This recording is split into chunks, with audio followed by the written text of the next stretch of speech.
WhatsApp દ્વારા હાલમાં જાહેરાત કરવામાં આવી હતી કે દુનિયાભરમાંથી 12 દેશોના લગભગ 90 યુઝર્સને હેકર્સ દ્વારા 0 ક્લિકથી ટાર્ગેટ કરવામાં આવ્યા હતા.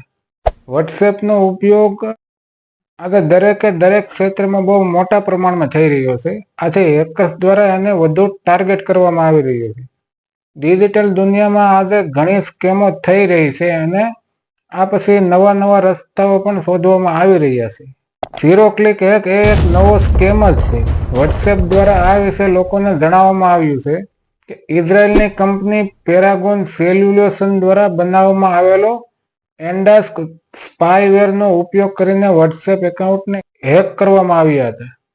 આ માટે જર્નાલિસ્ટથી લઈને સમાજ સાથે સંકળાયેલા કોઈ પણ વ્યક્તિને ટાર્ગેટ કરવામાં આવ્યા હતા.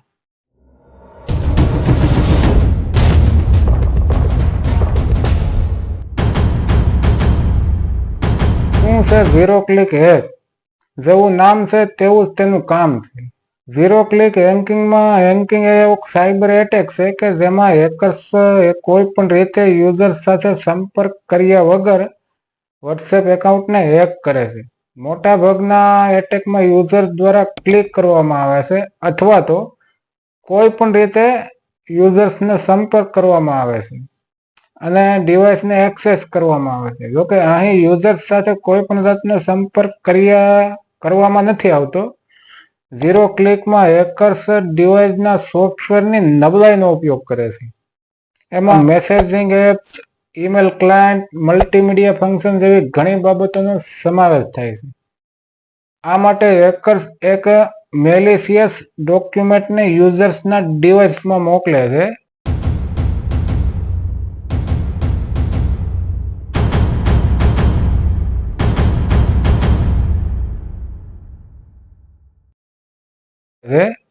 આ ડોક્યુમેન્ટને યુઝર્સ ઓપન કરે કે ના કરે એ પોતાનું કામ ચાલુ કરી જ દે છે.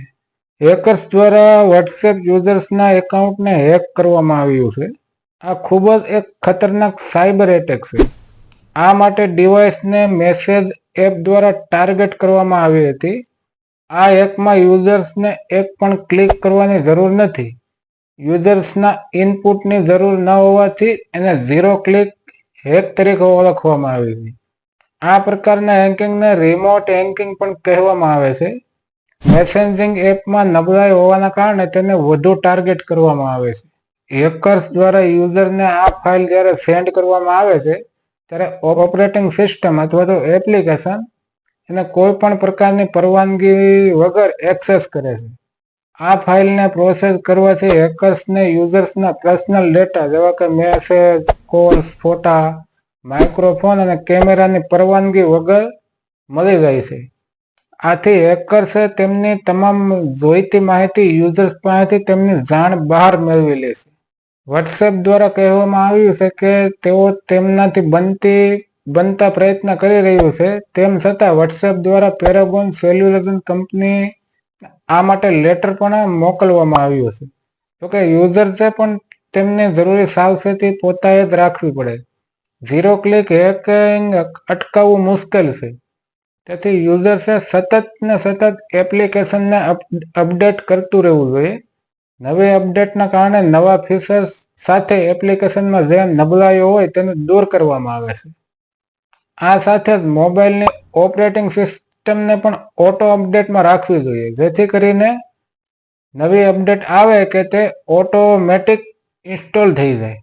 અચાનક બેટરી ઉતરી જાય, મોબાઈલ વિચિત્ર વર્તન કરવા લાગે અથવા અજાણ્યા વ્યક્તિ પાસેથી વિચિત્ર મેસેજ આવે તો એનાથી બચીને રહેવું ખૂબ જરૂરી છે. આ સમયમાં જો ડિવાઇસમાં અચાનક કોઈ વિચિત્ર વર્તન લાગે તો સાયબર સેલમાં ફરિયાદ પણ કરવી આવશ્યક છે, જે આપણી સુરક્ષા માટે અતિ આવશ્યક છે.